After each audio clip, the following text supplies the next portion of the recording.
Buckle up, sports fanatics. This is the Sports Chasers Podcast, your HQ for in-depth sports talk. Join host Kevin L. Warren and crew as they dissect the hottest stories, ignite debates, and bring you closer to the action. From locker room whispers to expert takes, we cover it all.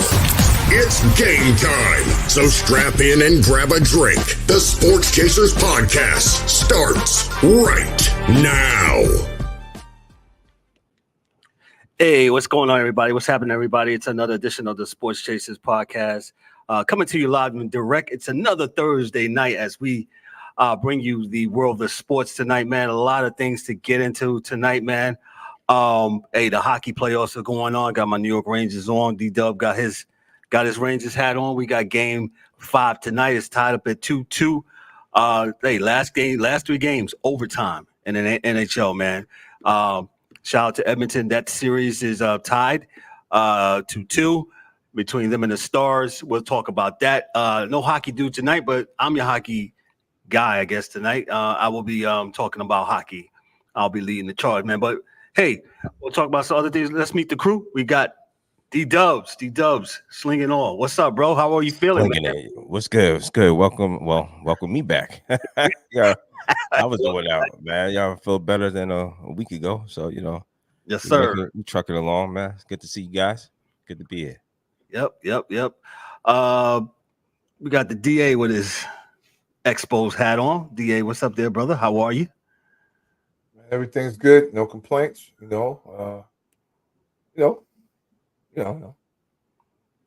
Thursday, like to get into.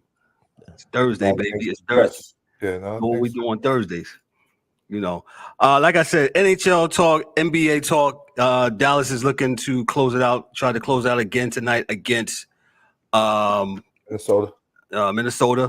So we'll see about that. We'll get into about what happens in the Chasers weekly. Hey, we got a new segment tonight, man. You're not gonna miss it. You don't want to miss it.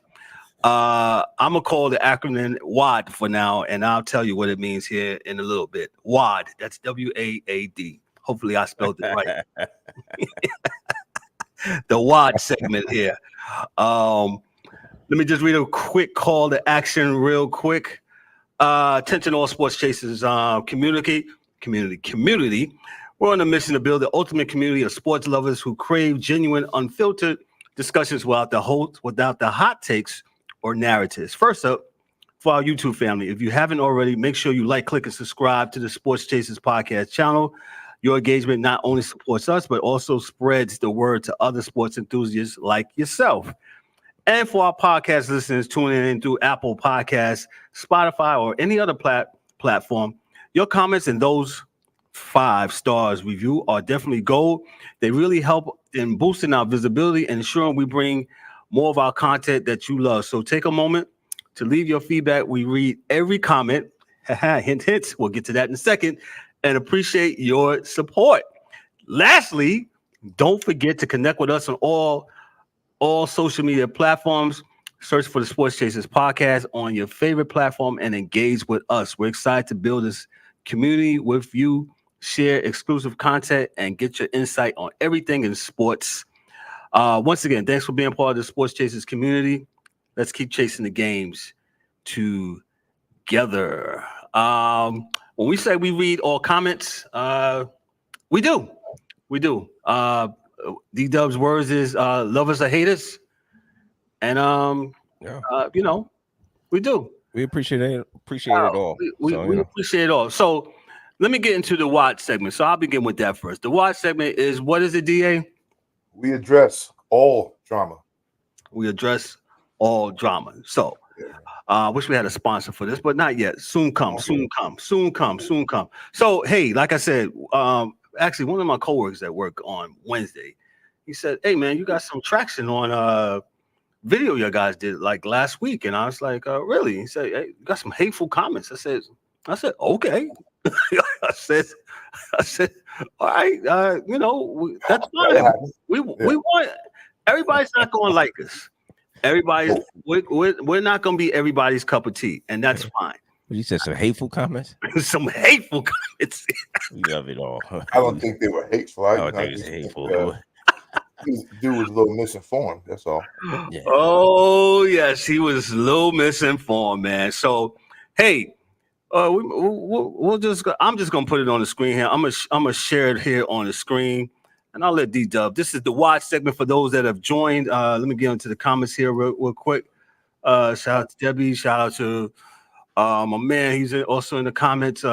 This is the WAD segment. This is We Address All Drama. That's W.A.A.D is the acronym.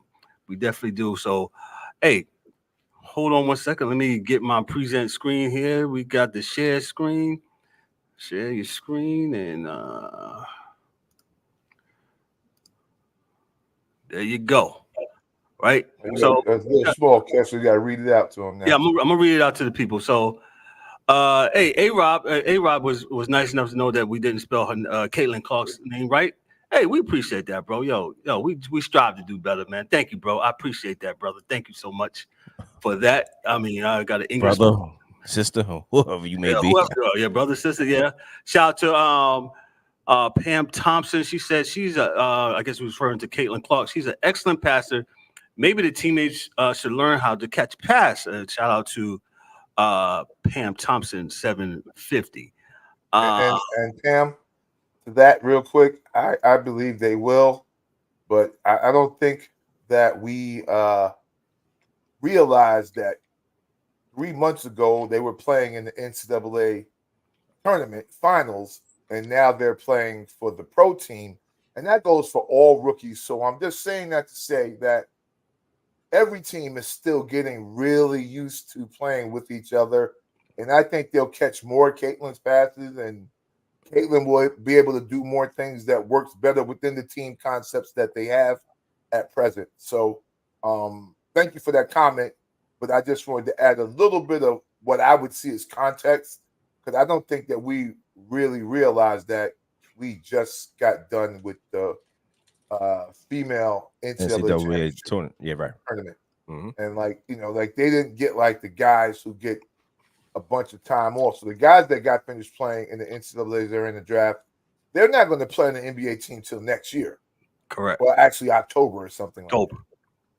So, just so you know, I mean, just to add a little bit of color around it, that's basically it. Right. Gotcha. Appreciate you, Pam Thompson, 4750. Thank you so much. Then we had Lenny Ash, 1505. He says, this podcast is all right. I will sub. Appreciate that, Lenny. Thank you so much for subbing. Hopefully you're listening tonight. Then we had JSN 23NC. He says this: nobody is jealous of Caitlin. People are tired of hearing the BS. No one is talking about her. Terrible podcast, spreading dumb false narrative. Hey, JSN 23NC, man, thank you so much for chiming in, guys. Hey man, that was the funniest one I read. And I loved it too, man. Hey, listen, man. Yo, dude, take it easy. Relax. Take a deep breath. Take a deep breath, man. I think I wasn't here last week, but I think for the guys I can speak, Caitlin's a rookie, man. I think he's the same one. I think did he comment twice? I'm not sure. I had to look it up. There's another. Right, but anyway, the girl is a rookie, man. And to what DA said, she's coming directly. I mean, she just finished playing the tournament, and she's coming right into WNBA. And that's all of them who played or participated in the tournament coming right in. So my expectation is really not that like she's gonna light it up. You know what I'm saying? If she does, great. If she doesn't, that's fine. She's right where she's supposed to be. So when we're talking about the jealousy, is that it's perspective thing. People are, how can I say it? Because they wasn't getting the shine earlier, prior to this young lady coming into the league, and people are upset. But instead of taking the attitude of, she's the hot one, let me get in where I fit in, and let me capitalize off of what she is doing and do it that way. And then then you see the bag start coming in. But people don't think that way. So Yo, shout outs to my man. And like I said, his comments make me laugh the most, man. But yo, we do address everything. I do comment. So if you so happen to be in the comments and you want to leave a comment, I do comment back. So Yeah, it's all good. it's all good. Add on. Go ahead, Go ahead, Jeff. DA. I'm sorry. No, go ahead, DA. I was gonna say I just want to add on to that, to saying that, you know, like I don't think we think the other women in the league are jealous per se. No. And there may be.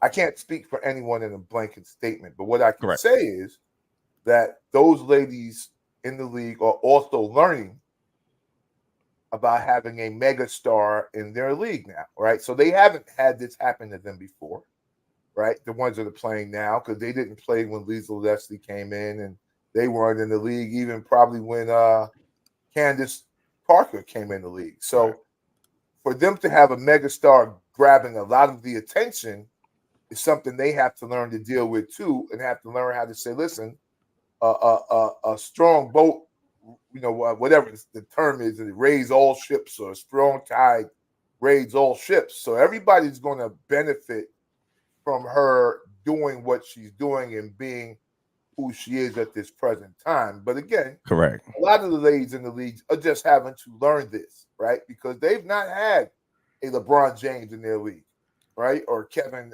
Durant, a Michael Jordan, a Dr. J, a guy that's going to help everybody eat, you know. Correct. So this is the first one for this generation of players. And I'm sure individually they all thought that they were going to be the one that helped the whole league, but that's because everybody wants to be great and everybody wants to help, and that's fine. But with that said, I don't think that they're jealous of her skills, what she's doing, because she's going to have to play. But the reality also is that, hey, they just have to also learn how to adjust to the media presence that she's getting, which is different than what it was for other players coming in.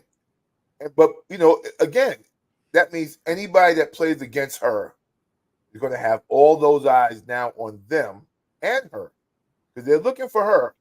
And if you just happen to be there doing your thing, they're going to, oh, she's good too. So everybody wait your turn, because everybody will get to get on the merry-go-round and get to show off what they do and what they can do. So it's not a bad thing, guys. Yeah, and just to add on, you know, this league is 26 years old, man. It's 26 years old. So, you know, they haven't seen a lot. You know what I'm saying? So this is new. I know everybody wants it right now. They want their shine right now, but you know, Right now. yeah, it is what it is. But yeah, I think there was another guy who mentioned that she's 31% field goal. I mean, again, find that. Go ahead, keep talking. She's a rookie, man. What do we want? What do we want? You know what we need to also, this is not just for female sports, male sports. This is just sports, man. So yeah, we also don't know exactly what her coach is telling her to do. Her coach may be saying, shoot every time you get it, right? Because that way they're going to pay attention to you, and you being such a good passer will open up lanes for everybody else, right? So if you are not shooting, you're not a threat, then we don't get anything, right? Nothing happens. So we can't, again, as regular folks and fans of the game, we need to kind of step back a little bit and start to think of as many scenarios as possible before we jump on the internet, because that's where everybody gets to kind of be a sounding board with bullshit. Of course. And kind of think, okay, before I say this, how stupid do I sound? Okay, I read it back to yourself before you press send, like Herm Edwards said. Read it back before you hit send. I did find it. And this is our RKUM9U.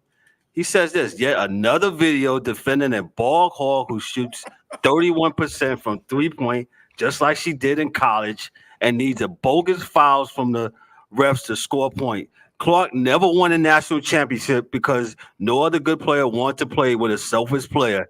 So it's no surprise her team has one win. That win was over another one-win team that the Fever lost to the second time they played. Yo, actually, she scored. But actually, she averaged about 47, 45 point from the field goal percentage. So, Kev, what is this guy talking about, man? Let me give him the credits. That's RKUM9, number 9 TU. Thank you, brother. I just hit that. I smashed that like button for you, man. Shout out for you made the WA.D segment. Thank you, man. Yeah. But that, like, sir, all I'm saying is, ma'am, or ma'am, it doesn't really matter, right?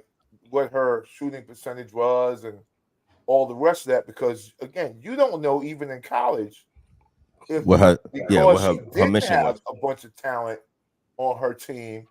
Her coach said, "Hey, Kaylin, you got to shoot, and you got to keep shooting, right?" Because her doing that with the lack of players that she had, even on her squad, got them to the Final Four and to the championship round. Right. So that's important, to notice that, yeah, she took all those shots, but maybe she was asked to do so. Like, that was what her coach wanted her to do for strategic reasons. That's all.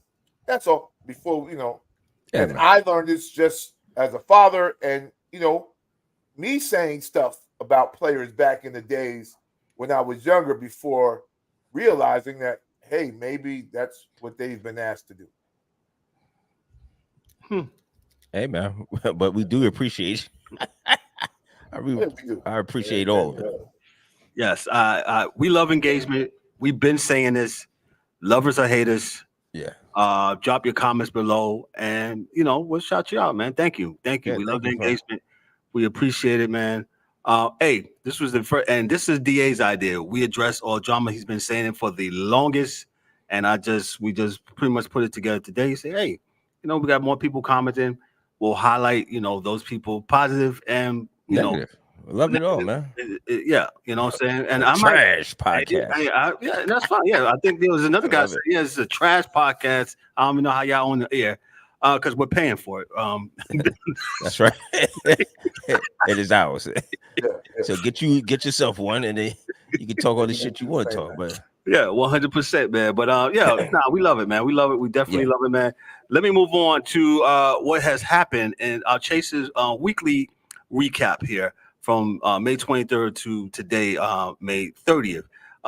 Number one, Ronald Acuna Jr. He tore his ACL. And he is done for the year. They thought it wasn't a tear, and then feel bad for him, man. Feel bad for him. This is like the second time, right? He got hurt last year, late. I believe late in the season, and he was out. So that hurts Atlanta. I wouldn't say necessarily hurt, because Atlanta did go on. They got players. Yeah, so Atlanta could still do what they do, but star players it's always rough, man. And in May, so yeah, it's just, man, that it's unfortunate. It's hard, man, and I'll say it. I'm the one that'll say it, man. These injuries that keep happening this way, man. Either their trainers are winding these kids up too tight in the off season, they're lifting too much, getting too big, because when it's time to run, something pops and snaps because they're not limber enough. Yeah, there's something going on with that. Because those things are not injuries that used to happen a lot in baseball. It definitely didn't happen to a guy twice in 2-3 years. So that's something may be wrong with his training regimen, or it could just be genetically got a weak Achilles or something. I don't know. He's a heck of a player, though. Yeah, 26 years old, man. Yeah, this guy's he's all good that. thing in baseball, you get to play till you're 40. So he's good. He's got like 14 more years. Yep. Yeah, it's kind of disappointing for Braves fan, but like I said, Braves got studs on that team. I think they will absolutely adjust, and they'll be there in the playoffs, definitely. I wish Dan was on tonight. Oh boy, I wish Dan was on tonight with this second one. Major League Baseball umpire Angel Hernandez. Yeah, Dan's responsible for this. Has retired.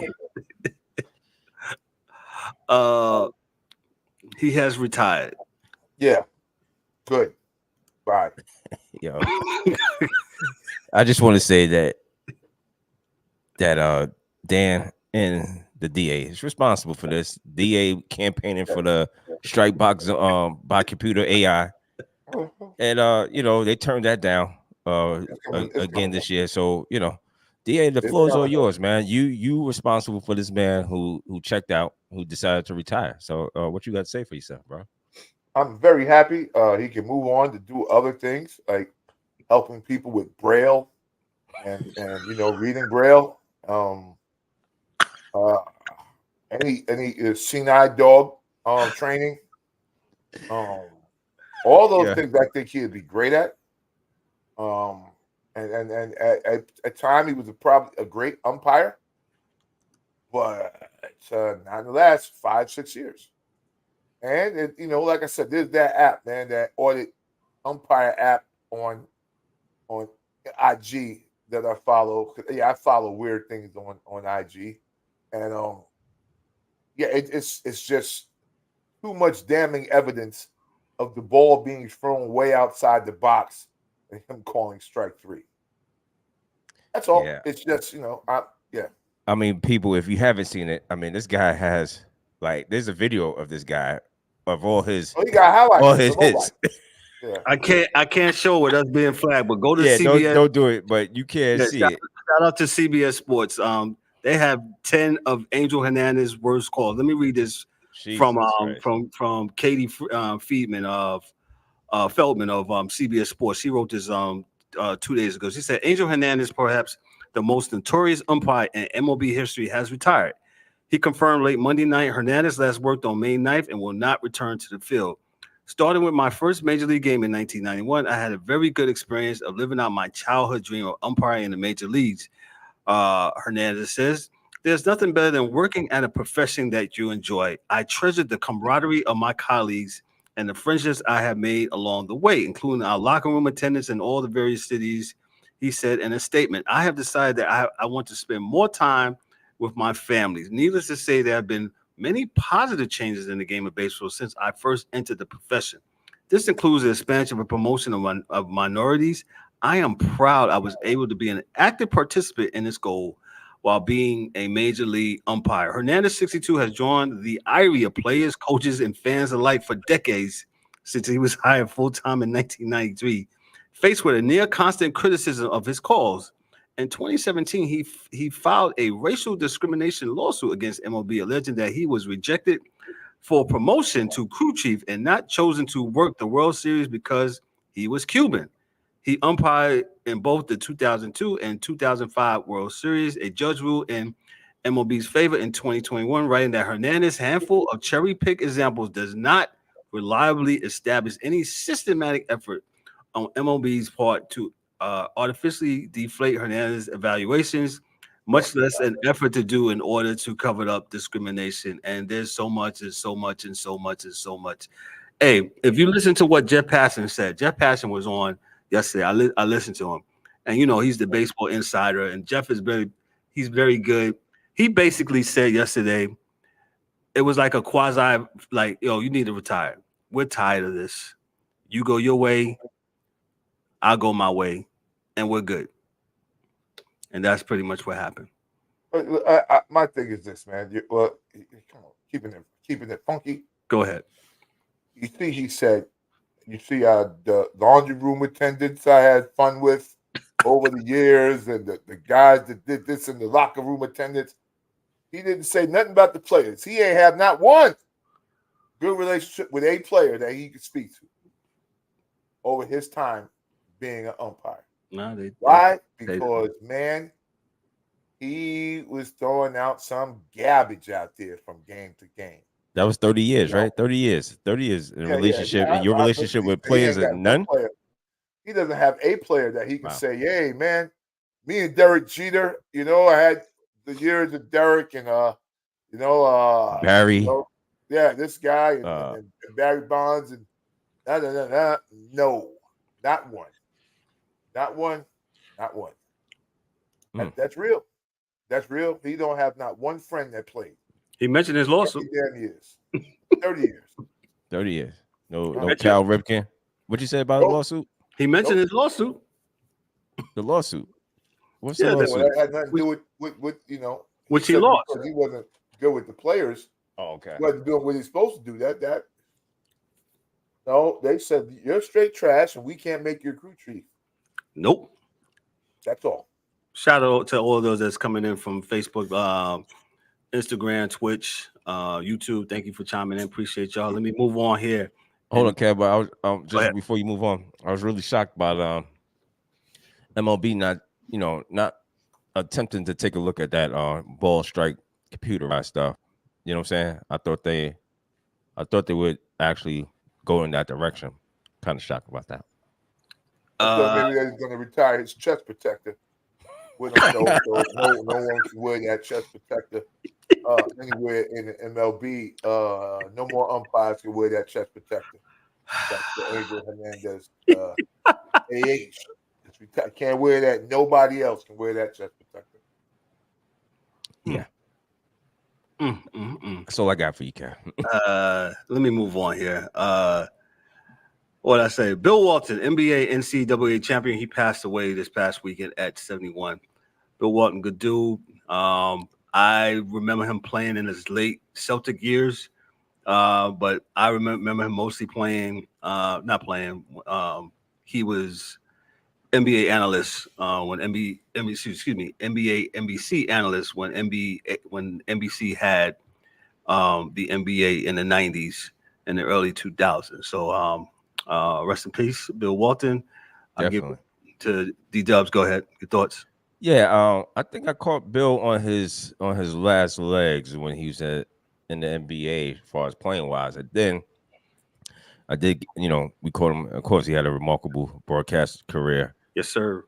For whatever reason, I couldn't stand him when he was calling the Knicks games or whatever. I just thought he had a hatred for the Knicks, but maybe not. But overall, funny, likable guy, good dude. But yeah, he's definitely gonna be missed. He's given a lot to the league. So kudos to him. Rest in peace to the great one, Bill Walton. Yep. Yeah. Definitely. DA, thoughts, Bill Walton. I'm old enough to actually remember him when he could play good. Right. Which was really only in the 70s, right? So by the time he got divorced and his feet was all messed up. Right. He was basically kind of just there. But I was there to watch him play and beat the first, what I call super team in basketball, which was the 1976 76ers with Darryl Dawkins, George McGinnis, Steve Nicks, Dr. J, Henry Bibby, World Be Free. So that was like the first real super team that I knew of. Like when now, the term came up later. And Portland beat them with him, Maurice Lucas. I forget the other dude's name, man, the other guard. But they had Lionel Hollins. They had a great team, man. And so I remember him playing then, man, and he could play. Like he dunked on Doc. Like he had some great. He's one of the better passing big men I remember as a kid. So Bill Walton could ball. Now I got to be honest because it ain't got nothing to do with him being a good person in depth, whatnot. But a lot of big men over the years definitely had some problem with him being in the Hall of Fame. But the Hall of Fame is a basketball lifetime thing. It's not an NBA Hall of Fame. So hell, we have a lot. We have a problem. Champion. We have problems with a lot of people. Yeah, he won 3 years in a row. I don't think he lost the game. No, they did. Their team lost the game. Kareem and them didn't lose the game. But, they didn't lose the game in UCLA while he was there. So, yeah, I mean, college, high school, pros, championships, at every level, that's going to usually get you in the Hall of Fame. He was an ambassador for the game. So, yeah, no problem with it. Okay. Shout out to Mike Mills joining us. Mike, what's going on? What up? Let me move along to what's going on in the Chasers Weekly Recap. Major League Baseball has incorporated, I'll read the story, This is from CBS Sports again. This is from Mike Sixer. He said this on yesterday. MLB adds Negro League stats to record record books, making Josh Gibson all-time leader in batting average and more. Major League Baseball has officially incorporated Negro League's statistics into Major League record books. The league announced Wednesday MLB elevated the Negro Leagues to Major League status in 2020 and recognized the statistics and records of approximately 3,400 players who played in the Negro Leagues between 1920 and 1948. Now they are part of the official record. We're proud that the official historical record now includes the players of the Negro Leagues. Commissioner Rob Manfred said in a statement, this initiative is focused on ensuring that the future generations of fans, I lost my place here. About to get spicy though, Kev. This go ahead, Mike. I see you smiling, so you may as well go. That future I didn't say anything. Have access to the statistics and milestones of all those who have made the Negro Leagues possible. Their accomplishments on the field will be a gateway to broader learning about this triumph in American history and a path that led to Jackie Robinson's 1947 Dodger debut. Then there's 7 leagues they talked about: the Negro National League, the Eastern Colored League, the American Negro League, the East-West League, the Negro Southern League, the Negro National League, and the Negro American League. Experts estimate records from these leagues are 75% completed. As a result, integration Negro Leagues legend Josh Gibson is now baseball's all-time leader with a 372 batting average, beating out Ty Cobb. And there's some other things. His slugging percentage, he's leading, and so forth. So that's that. Go ahead, DA. You had something on this subject. I'm going to have a guy on in probably in a week or two if I can't get. We got to talk to him too. Real strong baseball dude. Really into this hard body because I was talking to him about it, and he was like, "Yeah, it's about to get real spicy." He said, "People that you don't think would have a problem are going to have a problem with records being kind of overwritten, but there are some hardcore baseball records that people don't want to ever see change."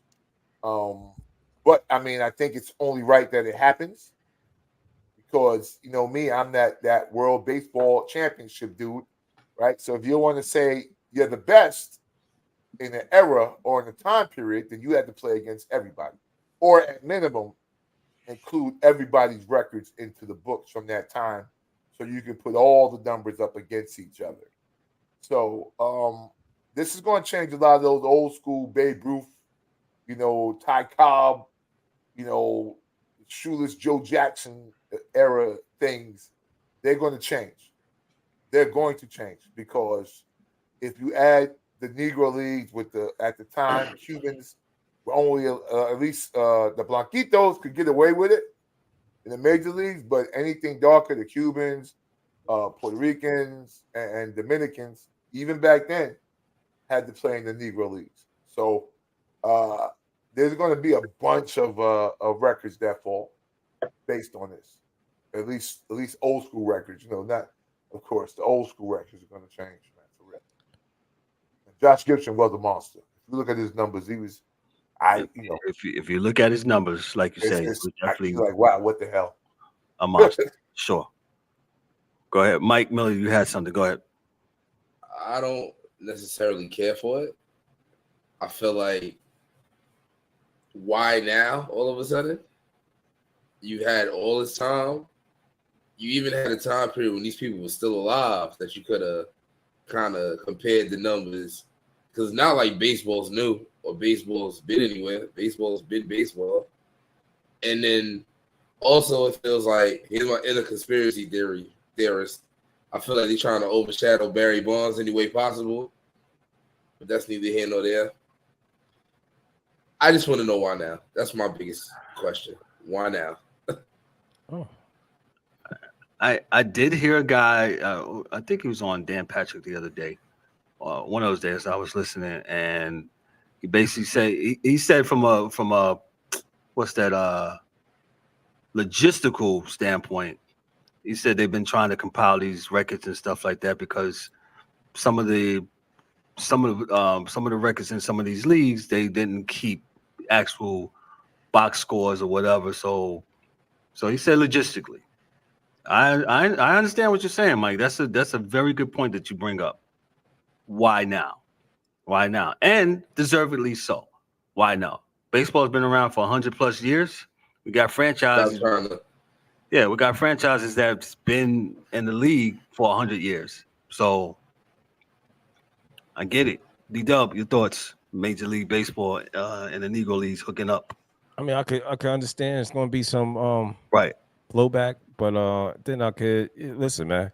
With everything that's going on, yeah, bro, it's DEI. I guess I don't know. They want to include everybody and include everything and put it together. So I don't necessarily have a problem. I think it should have been done a long time ago.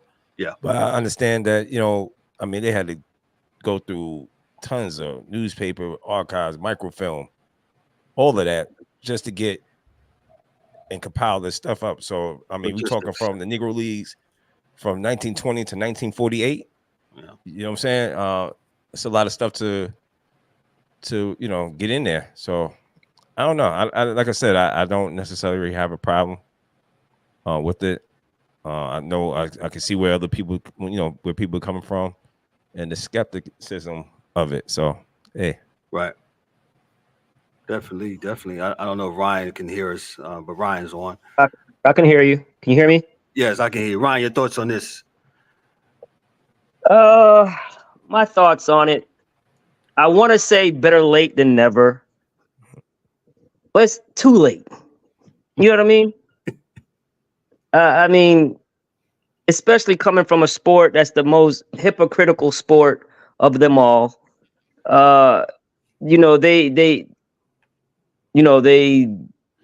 juiced the baseballs. They knew everybody was on steroids, but when the ratings were low, they turned a blind eye to it until Barry Bonds came, and broke all the records, and they wanted to make a big deal about it. My thing is, man,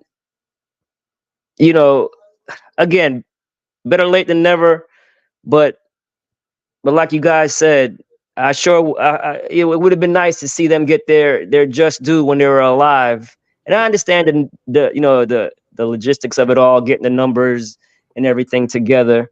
So I'm torn about it. I understand everybody's points. If you don't like it, cool. If you do like it, cool. But it just, a part of me is happy, and a part of me is like,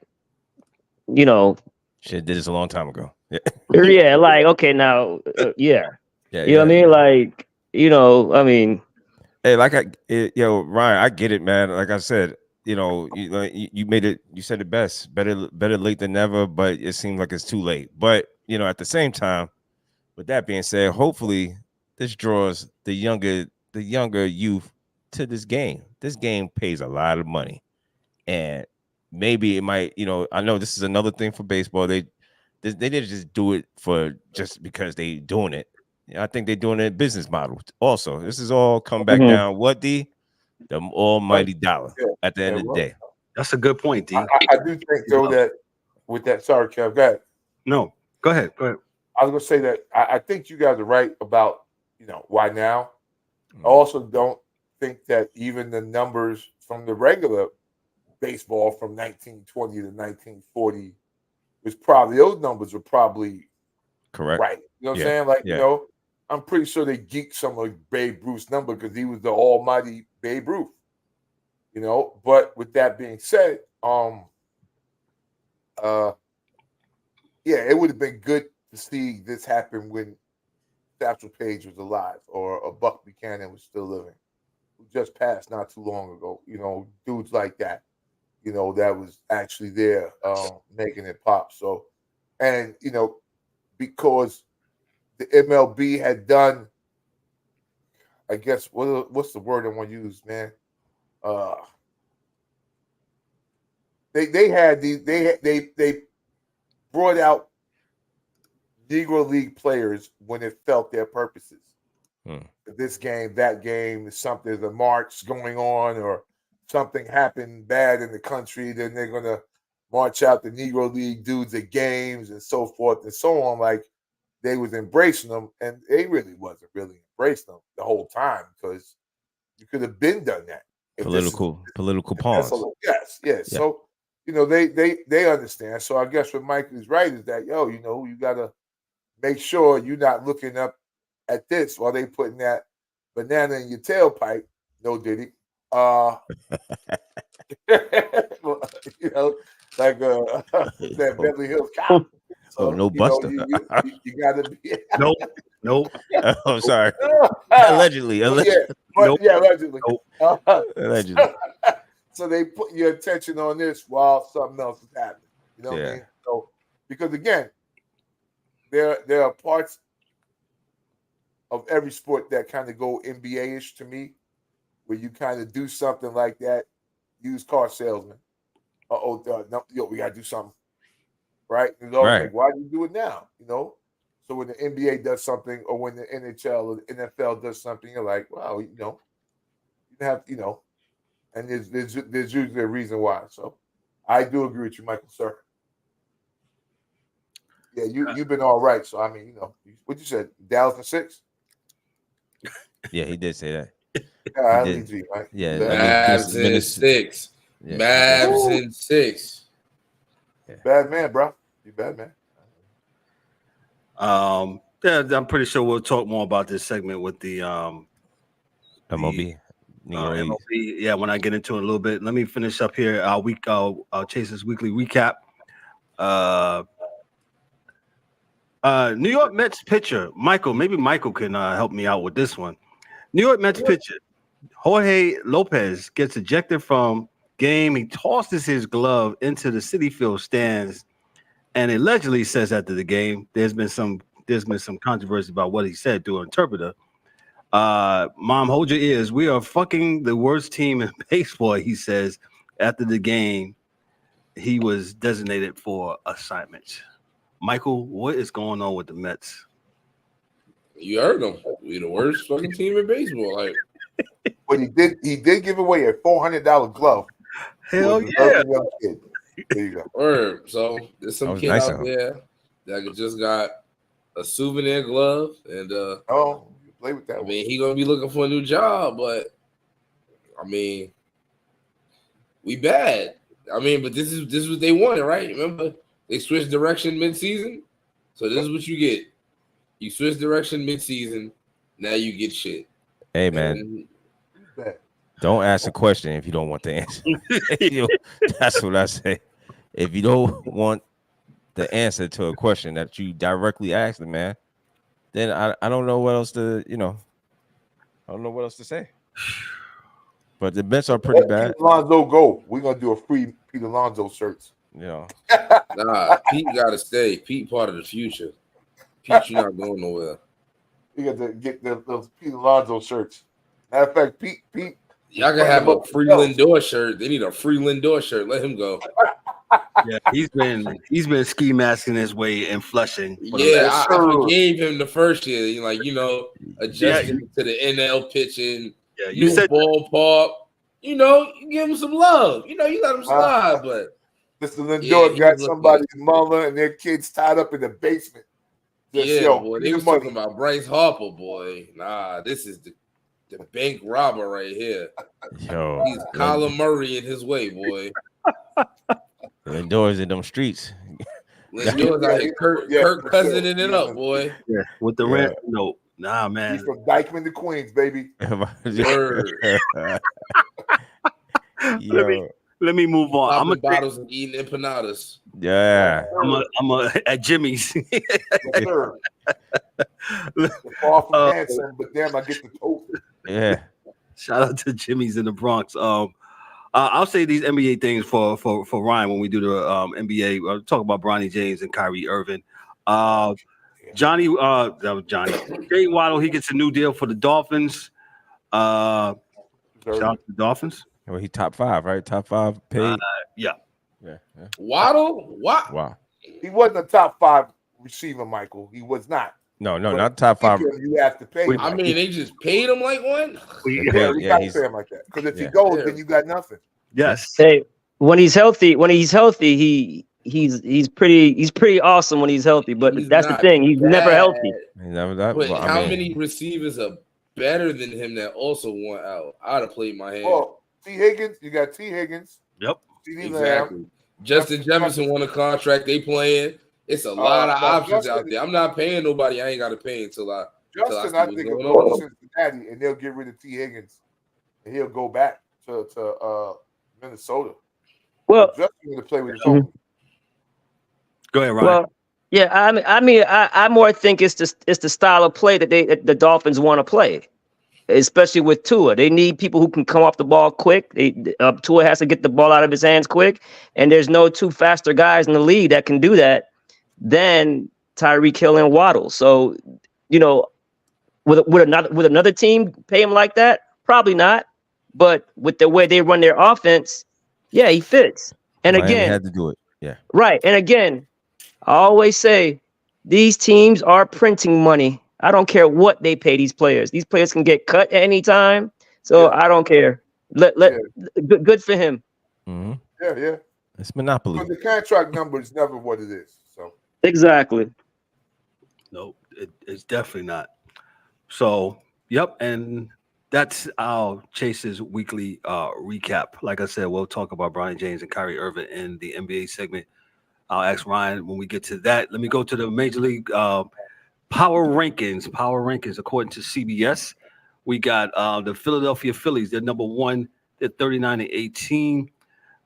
You got the New York Yankees, my New York Yankees. They're 38-19. But there's Indians, man. They are on fire. They got bats. They hit it. They young and hungry. Probably don't know too much. Yeah, they just played with the Twins this past week. Then you got the Baltimore Orioles. They're number 4. They're 35-19. The LA Dodgers are 36-22. I believe that was when Mike's man threw that glove over the fence. I think Shohei had just hit a home run. That'll do it. Shohei can play. The Dodgers are number 5 for the Power Rankings. They're 36-22. Kansas City Royals, they're 35-23. The Atlanta Braves, without Acuna, they're number 7 right now. The Milwaukee Brewers, they are 38-23.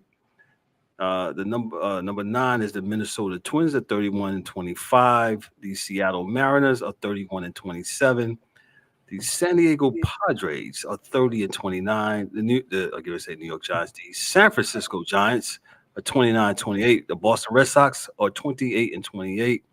The Houston Astros are 25-32. The Cardinals are 27-27. Chicago Cubs 28-29. Then you got the Rays, Tigers, Diamondbacks, and Pirates to wind up the top 20 in the Major League Baseball. And always D-Dubs always said, well, he's not even on the mic. D-Dubs always says, hey, wait till the All-Star game. Yeah. For things to really be popping, man. So All-Star game probably be in another month. We're about to round here up to June. And one thing about this season, Kev, and at least some of the conferences is so tight that no one's getting that lead. Like, it's real nip and tuck, man. Like the Yankees got, the Orioles really close. Like they can't afford to even lose a series. If they do, they'll be out of first. Yeah.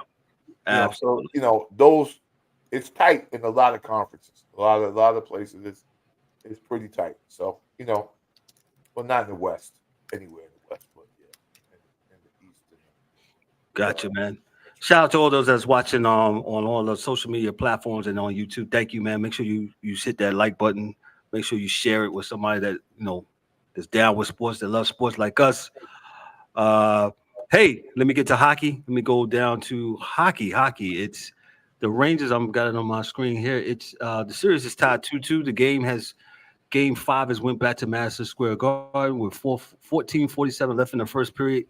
This game is tied at 0 between the Florida Panthers and the New York Rangers. The last Rangers three on the games, power play right now. Rangers on the power play. The last 3 games have went to overtime. That's how close this series is. That's how close this series definitely is. The last game, the Florida Panthers made the most of their power play opportunity early in the overtime during Game 4 as a result of some of the impressive puck movement. Panthers forward Samurai ripped a one-timer into the back of the net to give the Panthers a 3-2 overtime win. I literally was about to go to the bathroom, and then I hear the goal horn go off. I was like, well, damn, I didn't even – I was like, man, the game is over, man. That's how I usually – listen, Matthew Tkachuk has been another pain in the neck for the New York Rangers, and you can't Bobrovsky, man. He's the number 1 goaltender. It's nice. Bobrovsky, and then it's Shesterkin. That's how I would rank goaltending here. They are 1 and 2, and this is a close series. And Dan said it. He said this should go 7. This is going to be an all-out war, all-out hitting and stuff like that. So we'll definitely see. Rangers definitely got to take this game. I think if they lose this game, man, they lose the series. Yeah, they got to get this game 5. Yeah, so it's definitely a lot.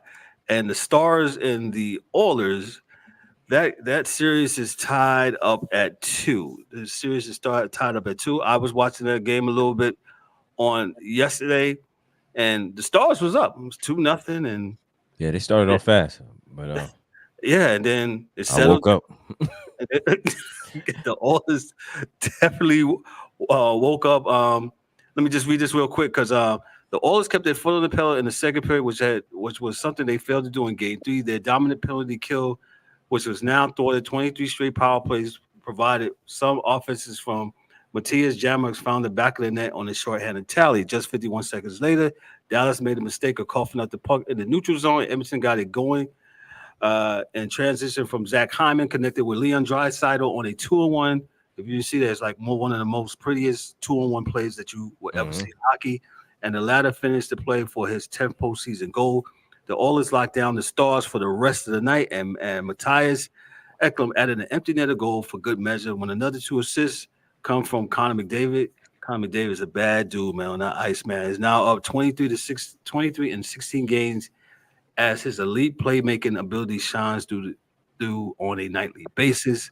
McDavid only has 4 goals in the playoffs, but he hasn't mattered because he's been setting up everyone else on the roster. He's been a facilitator, so to speak, man. So shout out to the NHL. I'm not the hockey dude. I'm Kevin, of course. The hockey dude will be back next week, or we might do something over the weekend with the hockey dude where he'll just talk about these 2 playoff series.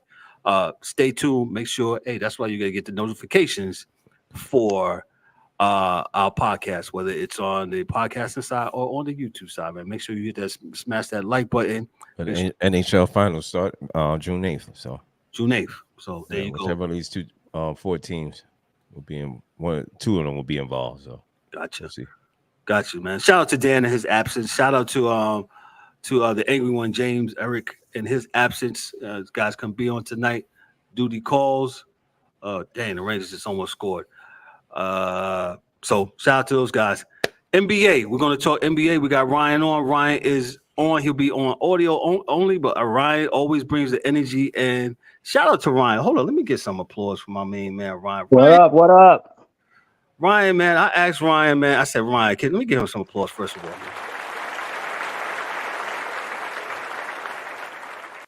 I asked Ryan, I said, hey, man, I said, yo, I know this postseason basketball lasts 9 months, man. Can you just hang out for us? He's like, yo, if I can be there, I'm there every week. And Ryan has been here. And, bro, I appreciate you so much. Definitely man. appreciate it. No doubt, brother. It's all good. It's all good. Thanks for having me, as always. And Ryan not only knows NBA, like NBA is his thing, but, he knows all sports, man. So Ryan is definitely the man when it comes to – Ryan, let me ask you off the court. Yeah. Question, not off the court question. So Kyrie Irving, he's been playing great.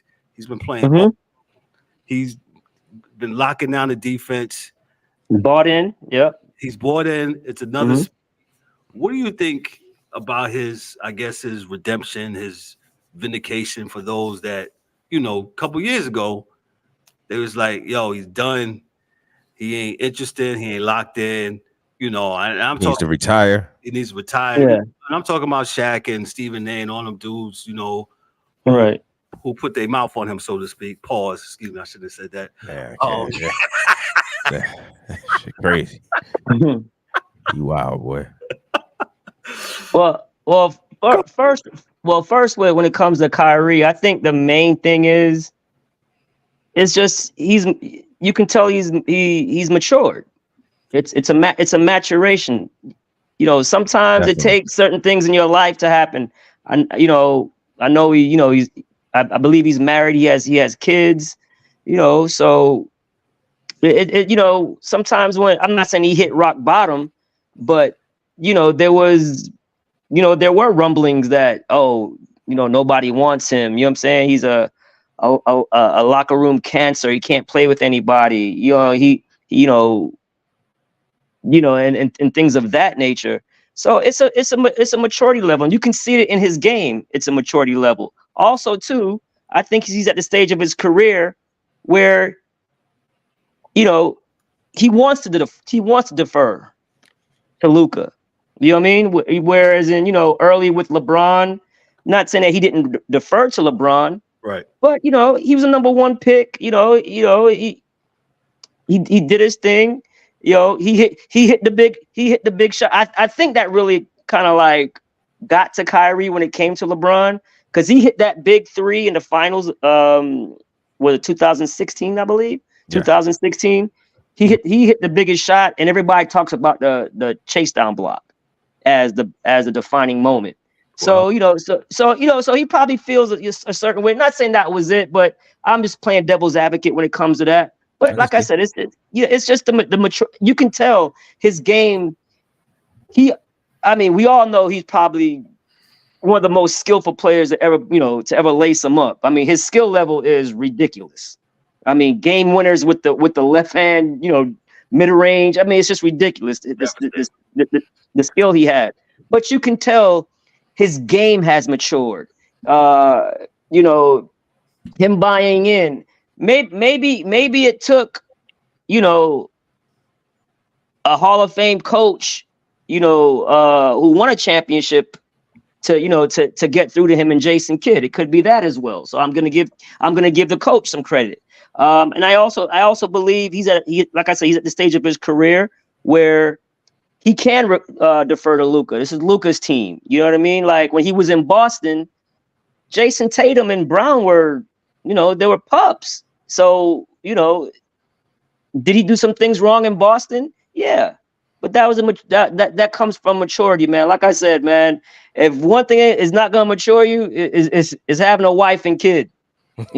That'll mature you real quick, man. So I just think it has nothing to do with his game. I just think he's just a mature. He grew up. I mean, is he a conspiracy theorist type of guy? Maybe. You know what I'm saying? But I also think he does it just to get a laugh out of everybody. You know what I'm saying? So, so I just I think the biggest reason for this turnaround with Kyrie is the maturity level. Gotcha. DA, would you like to add something? I know you would. Yeah, I think I'm not countering Ryan because I don't want to argue because I can't see him. But yeah, I don't. He's there. I don't argue with people I can't see, but I believe that you're right to a point. He matured, definitely matured. His game, I think, is pretty much, he's a bad boy. He's a bad boy then, a bad boy now, but he knows how to be a bad boy. Like, he knows when his team is not in the right place, so he'll start off the game hot, then let Luka finish it because he, held the team down for the first quarter. Or there's a game where Luka holds it down in the first quarter. So he knows that from a team perspective, he's going to need Kyrie later on in the game. And he's more of a vocal leader with his team now than what he used to be. So that's the right. him growing up part for sure. But the off the court part, I'm an idiot. I'm one of them dudes that's like, yo, dude ain't really do nothing wrong. Right? in Boston, you did say it right there, Ryan. The two stars that the team was basically vested in were babies. They were young. And they wasn't even, and he wasn't like much older than them to keep it, as kids say, honey. But they wasn't trying to hear it from him. They just wasn't trying to hear it from him at that point in time. And that's all. So sometimes, it's not a good or bad. Some personalities just don't meld together. And it didn't work there. It didn't mean, that he wasn't a good player, because from a statistical perspective, when he played out there, he put that work in. He led the team in scoring and assists. It's never about his game. It's never about his game. So it was off the court what they felt. And Shaq and those dudes, walk back Shaq, I call him, because you say something and then you walk it back. Walk back Shaq. Yeah, we I really can't respect him for calling a man an idiot on TV. Hey, whatever a man believes in what he believes, you don't have to believe it with him. If he believes the world is flat, that's his thing. There's a whole population of people out there in the world that actually do believe that and will give you mathematical proof of why it's true in their assessment. So I never disrespect them. It's what you believe, and you can have that. That's yours. It's not mine. Or maybe it is mine. Maybe it ain't none of your business.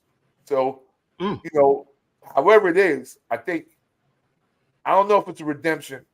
I think he's in the right situation, and this is something that Eric always says in every sport, is if you get to be in the right situation, good things can happen for you. Correct. So it was just a matter of him getting in the right situation, because I think the whole world thought that he was crazy for quote, and I hate that I'm even going here, so I will really cut me off. But the whole world thought the dude was crazy because he left LeBron when LeBron was leaving anyway. Right. He was out. He got out in front of it before he left him. He left. Yeah. So everybody, that's where the narrative started. That he's crazy, sir. No, he was leaving anyway. Well, it's not. He was leaving anyway, and LeBron got the Cavs to give. What's the kid name? J.R. Smith, and the kid that's still there, from Canada, Tristan.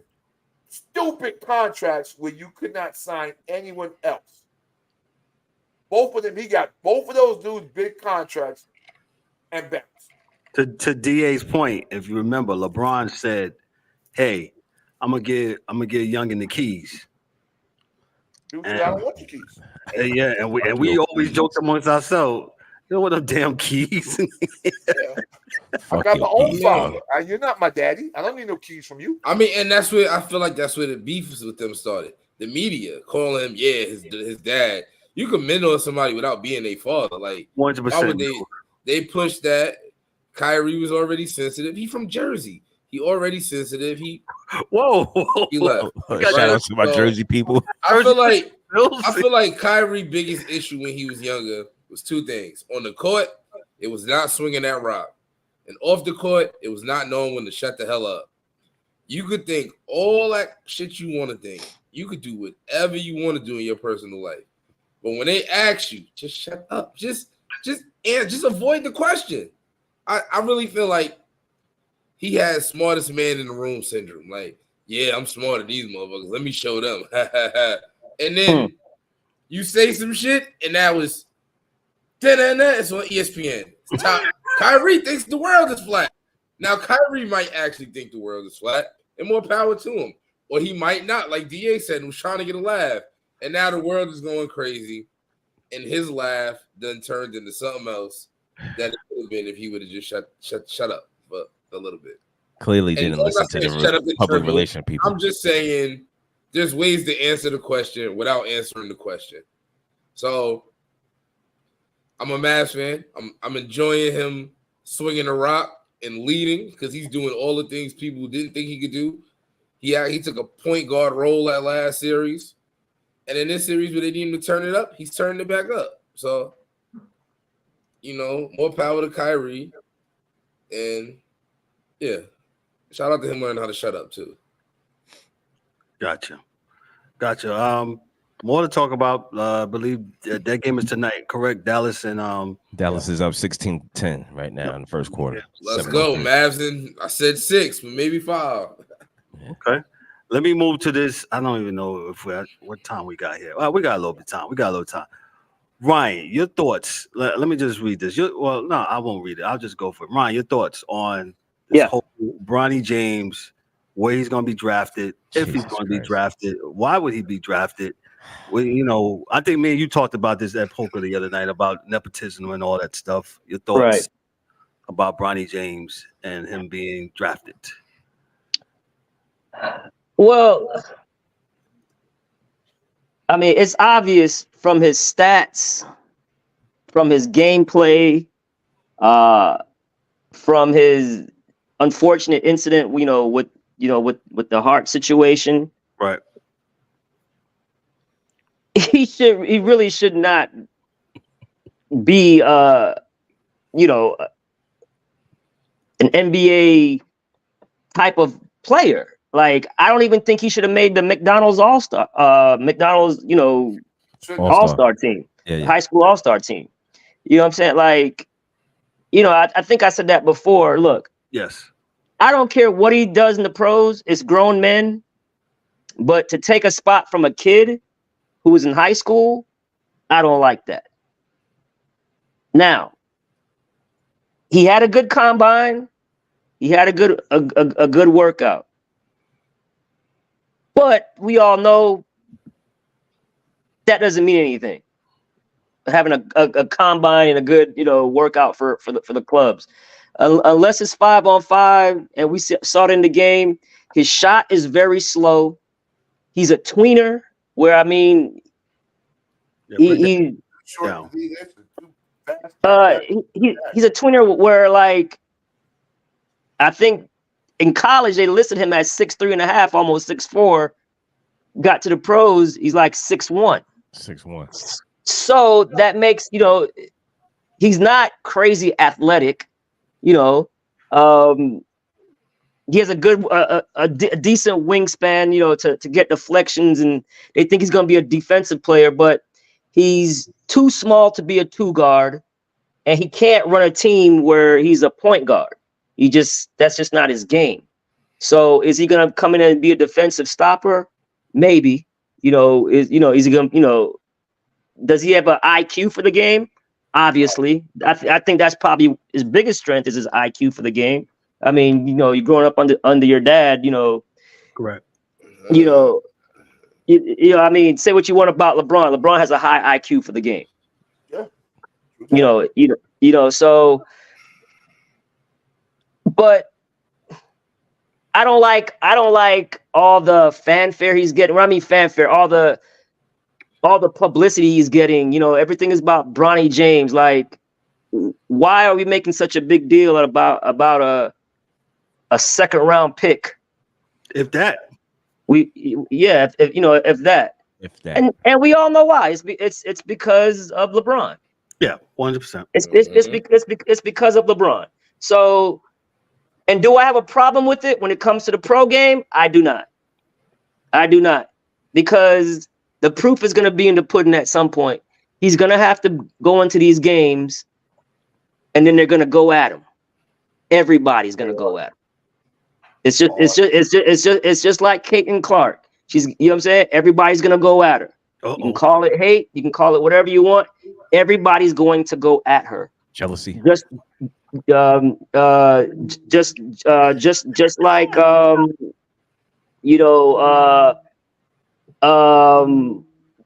ball, the LeVar Ball, when Lonzo came in and was a rookie, everybody was going at Lonzo's head. You know what I'm saying? So the proof is going to be in the pudding. He's going to get drafted, guys. He's going to get drafted. Yeah. He's going to get drafted because, like I said, he had a very good combine and a very good, workout and pro day. Pro day. That's no, he did. Right. No, he had a good workout. He had an okay combine and a good pro day. Let's be real. No, he actually did very well. He Yeah, hit like 80% of his shots. That's But fine, Brian, but there's no defenders playing you, so I get yeah, it. Right. and we didn't even talk about the NBA Combine till 2-3 years ago. No one knew it existed. Well, Jalen Right. Williams became a lottery pick because of the combine. So Yeah, not matters in certain cases. But listen, with Williams, you also had some physical measurables that you're like, ooh, okay, got you. But he also played at Santa Clara, so it's like, again, grain of salt. Well, that Mike, I'm not gonna argue, but I'm just saying because in basketball, dudes have come from smaller schools forever. Different schools. If you can play, you can play, and you can get drafted, right? So Scottie Pippen came from Central Arkansas and got drafted. It just depends on scouts, and you only need to get one team to offer you the job. You don't need everybody to offer you the job. But my point was that him doing good in the combine don't matter because you're not playing against NBA players. I agree. That's not a predictor of what you're going to do in the NBA because you're not playing NBA players. At best, you're playing against G League players. This is why when teams won the summer league, not even guys would be like, but you're not playing against anybody that's actually playing on the real roster, right? You won the summer league, but you did not actually play against anybody that's going to be on the roster of the other team. So how much does it matter, right? So that's all. Listen, man. I'm never gonna go to this kid because I'm all about kids. But no. I got an issue with one him taking that McDonald's All-American spot because he didn't deserve it. He wasn't correct. That's the only issue I have right there as well. Yeah, he wasn't one of the top 50 players in the country, right? Because so if there's say 15 kids a team, East and West, that's 30 players, 2 or 3 alternates. He wasn't at the level to make any of those, but he was in the game. I mean, somebody else couldn't be there. And 2, I've never seen a guy get drafted in the second round that only scored 2 points a game. Well, you're about to. Yeah, I am. 4. Keep it 100 though, right? Shaq's 4.5. Shaq's son is 7 feet tall, was a top 10 player, had a heart condition, had to have surgery, and had to sit out a year and transfer schools, and still hasn't made the NBA. Now, it could be because his pops is dumb rich, and he don't care because he still drives the Maserati, blah, blah, blah. But the kid still ain't make the NBA. And Sharif was definitely a top 10 pick. I mean, also too, guys. I mean, and LeBron's in the league, and that whole narrative of him wanting to play with LeBron. I mean, with Bronny is there. I mean, let's be real. It's there. Yes, that's right. Some team is going to try to capitalize on that. I'm not saying it's fair, but that's just what it is. Brian, there's only one team that can play LeBron James, and that's the Lakers. There is only one team. We're gonna stop the BS. He can't go nowhere else. Well, they said the Suns. They said he would only talk to the Suns and the Lakers. He's not. He only talking to the Suns to get more money from the Lakers. That's exactly. You talking about LeBron or Bronny? LeBron. None of these teams need to be talking to either one of them. Listen, ignore this and it'll go away. Bronny needs to go back to college, go to a smaller school. Well, he's not. Well, hold on. Well, he's not going back to college. He's opted out. And he's going to the draft. That's already been said by Rich Paul and his camp. And the reason the Lakers hold on, Ryan. The Lakers will select him at 17, and this is what's going to happen. There's nowhere else for LeBron going. This guy Bronny is 56 ranked out of players. 56 scoring averaging 4 points per game, 26%. He wasn't the best point guard on his own team in college. So go ahead, Ryan. Well, right. No, I totally agree. What I don't like about this situation is him telling people that he's only going to work out for 2 teams. Like, Who are you? I mean, Yeah, right. like. Go ahead, Ryan. Who the fuck are you? Go ahead. Yeah, I'm like, come on, now you just they're just being blatant with the privilege, and let's call it what it is. We always talk about other people getting privileges. Oh, this is a privilege, and I'm like, and then not only did they say he's only working out for the Lakers and the Suns, they said that he's not even going to take a two-way deal. He's not going to take a two-way. Did you see? Did you guys see that? He said, yes, I did. Heard that. Rich Paul came out and said they're not accepting any two-way deals. Now that's a slap in the face to everybody. And you already rich, right? So this is what I'm saying. You already got bread. So you're going to take you're going to do that. So you're going to get a roster spot on the team that you don't deserve for a cat that got bread that can really play, won't get on the team. Yeah. And fuck you. Hey, but I'm gonna say this, fellas, and I said this before. If Giannis' brother can be in the league, Bronny can be in the league. Yeah, that's facts. Because that dude can't even dribble the ball. Yeah, that what's his name? Ulysses? Oh my God, he's 6'8" and he can't slap off and make a layup. I mean, yeah. So out of all that, that's a great point, Ryan. Kyrie, I can't argue back with that. Yeah, and discontinued before he got to the half court line. So if I'm LeBron, I'm saying, well, if this guy could bring his brother on, yeah, I surely can bring my son on. And the other one, he has two brothers in the league. Yeah, but one can play a little bit. Yeah, but he don't even see the court. He don't see the court. Yeah, but he don't embarrass himself when he does see it. Right. At least just be looking crazy out there. Oh, and Speedy recovered to Thanos too. I think it's he tore his Achilles. I mean, horrible injury. But when was he playing? Well, the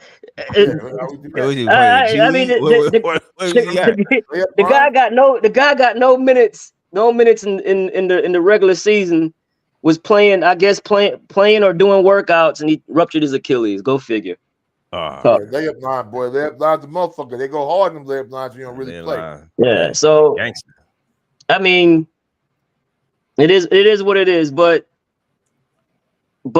like I said, the proof is gonna be in the pudding when he's gonna get drafted. I don't think he's gonna go in the first round. I think he'll get drafted in the second round by the Lakers.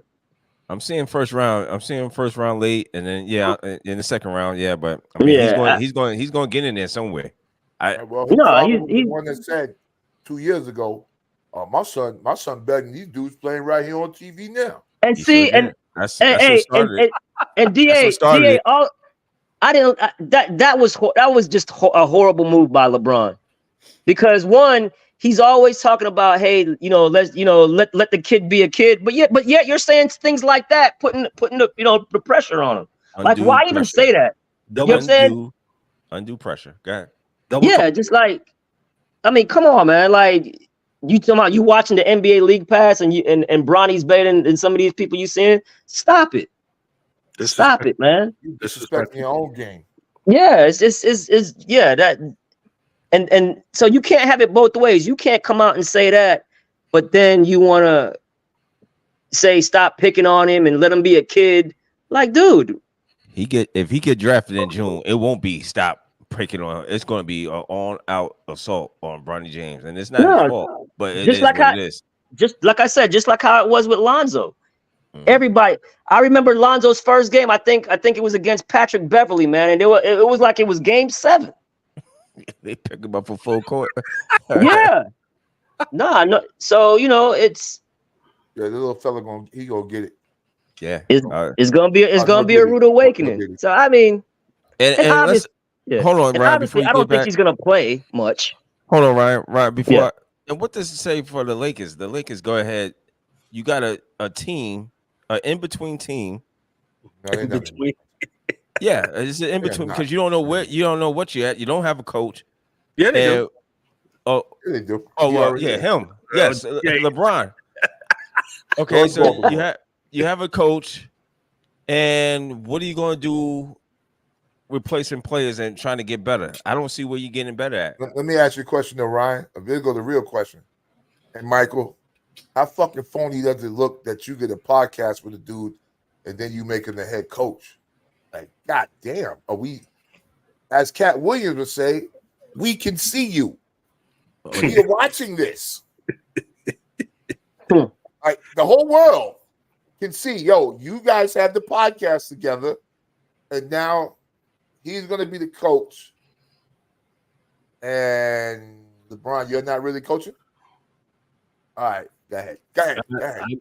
Well, that could be I mean, when they answer media segments together, I mean, is that part content for them after the game? I mean, we got the same answer. What did LeBron say? What did LeBron say about that? What did LeBron say? Yeah, that hasn't become official yet, right? The JJ Redick thing. I'm seeing 5. No, it's not official. It's not official. He's the finalist. I'm seeing he's the finalist. Yeah, Borrega's a finalist as well. Oh yeah, JJ Redick, James Borrego. Yeah, Borrego doesn't have a podcast with him though. Oh, okay. He's a good coach, but JJ Redick. So he's gonna get off the ABC like Doc Rivers and go coach. Okay, all right. They were saying that the Lakers view him as a Pat Riley type of hire when Pat Riley, was a player. Please. And did broad. It's the same way. Was a player, did broadcasting for the Lakers and or for the NBA, and then went and became a coach. So they view him as like the next Pat Riley. Now the difference with that Pat Riley is real simple. Mm-hmm. Pat Riley never fucking played, so he always watched. Yeah. Pat Riley never played. Right, played in college. Yeah, college. Yeah. At college, yeah, he played at Kentucky. Kentucky, right? Yeah, but he didn't play in the pros at all. I thought he played with the. I thought he did play on the court. He didn't get on the court. He's on the team though. He's a great coach because he wasn't a great player. Yeah. Well, we see that happen all the time. Where the greats that are good at general managing or owning teams, and they're great. It depends on the guy. Right. JJ Redick, I'm not going to say was a great player, but he was a serviceable dude. He was a great player in college. Oh, he was. I'm just talking about the NBA. So I just see it as This boy Luka got 20. Before we move with that, we lost Ryan. I was going to ask Ryan to talk about the Mavs and Dallas. The Mavs and Minnesota said, Mike, your thoughts on, I think Minnesota might live to, they're down by 12, but what's your thoughts? You said Mavs at 6. Go ahead. Could be 5. I always believed in the Mavs because I knew that, Minnesota was built. Okay, Minnesota was built to beat Denver.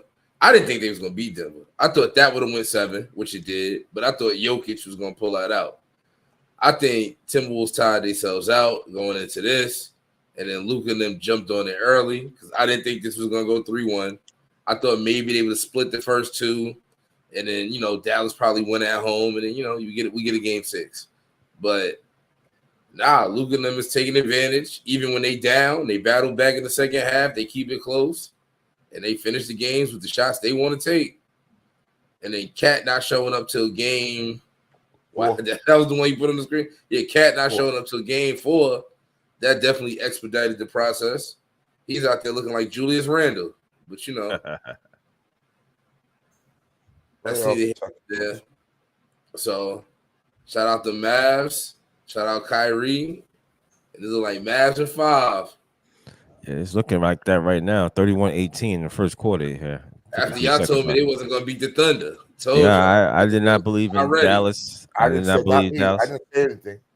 I didn't believe in Dallas. I'm You telling you didn't straight say up. nothing. It was D-Dub and Wells. I got the receipts. I was Yeah, here. yeah. I was here. I sat I here heard- quiet and let y'all say all the slander. I didn't believe in Dallas. Now look. I'm still not on that train talking about Luka is the best player in the No, he's in not the the best NBA. player in the league. He is not the best player in the league. He's That top was- five. This is a narrative that's been going on for some couple of weeks now, and I I'm look like, at Luka stop. like young Hove. If I'm not close, if I'm not better than Big, I'm the closest one.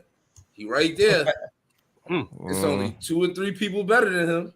Ryan, your thoughts on this Mavs and Minnesota series as it's 33-19 with 29 seconds left first quarter in game 4. Well, I'm a little shocked that it's turned out. I actually picked Mavs in 6 as well with you, but you know, it was crazy how they went up 2-0 in Minnesota, but they have to win tonight because all the pressure is going to be on them. Not saying that they can't win. I mean, they basically have 3 games to win 1. So, but you know, they're looking good tonight. So we'll see what's going on, man. But they have to win. They have to win tonight because all the pressure is going to be on them in Game 6 at home if they lose that and have to go back to Minnesota. Not saying that they can't win in Game 7, but yeah, and then they're up right now, so we'll see what happens, man. I don't know what Cat's doing or anything like that, so don't look like much of nothing. But go ahead. Yeah, shooting them tour dates. They look like they look like he's checking for tickets for Cancun. That's what he looked like. But Galveston. Yeah. But like I said, I love what I think Lively came back tonight, correct? He did. He's playing. Yep. Yeah, so you know that's a big piece for Dallas. That he contributes a lot, you know, with the rim running, the lob threat, offensive rebounds. So that's huge. Lively body, no pun intended. A defensive identity. With him and Gafford, and that's what they were missing all these years. You know what I'm saying? So, you know, so it seems like everything was clicking. Started to click with Dallas right at this right, right and like we said, they got the best 2 closers and clutch players in the game, 2 of the best. So, you know, Cat had an out of body experience that in the game 4. Yeah, he came through. He was nailing the threes. He came through. So, you know, kudos to Cat. But he started off inside out. Yeah. And this is what we try to tell some of these big guys. I don't understand it where, you know, all these big guys want to shoot the 3. And he got his game going when he went inside. And then started hitting from outside. They don't want to be down in the blocks. I just don't understand it, Kev. I don't understand it, but, you know. I mean, I look at what's his name for LA? Sometimes I'm like, man, dude, you're too big to be shooting. I mean, I know you can shoot it, man, but you know, that's fine that you can shoot it, but man, you'd be devastating as what's that? Walt Clyde be saying you'd be devastating and whatever, you know, if you would develop that game. So actually, Cat wouldn't be. You don't think so? Because he wasn't a good post player in college. He was 7 feet tall, so he scored down there. But he's never been a great post player. Understand how you could be 7 foot tall. And have a jump shot and can't be a post player when you have all the physical tools necessary. Well, I agree with you. I get what you're saying because he has it. But it's like, how can you not when you have every tool possible? Right. Nothing you lack separately that wouldn't mean you have a good post game. Like you have everything. Well, you can have the tools and all that, but if you don't want to bang, then you're gonna get knocked off the block. You know what I'm saying? The thing is, every big man should have a jump hook, left and right. Yeah, just have that. Have a jump hook. Saying, he don't even got a fadeaway. Like you don't want to bang, that's fine. Carlos Boozer didn't want to bang. Carlos Boozer got a fadeaway. Whoa, no. Carlos Boozer was a banger. But Carlos Boozer got a fadeaway when he didn't want to bang all the time. Yeah, he got Carlos that. Wasn't no. He had that. You know what I'm talking about? That little travel he used to do. I mean, Towns don't even have that. I mean, Karl Malone, all he did was bang, but then Karl Malone later in his career started hitting that midi. The You know mid, that mid range. So yeah. Charles Oakley had that mid range. Whoa, And whoa, you know whoa. No, Charles Oakley. Charles Oakley. No, look, go back. I and look at know. it. He'll Charles, occasionally hit those no. shots. It wasn't like it was wet You know water. what power Like, forward had the best mid? Kurt Thomas. No, Kurt Thomas lived at the mid. Go ahead, Ryan.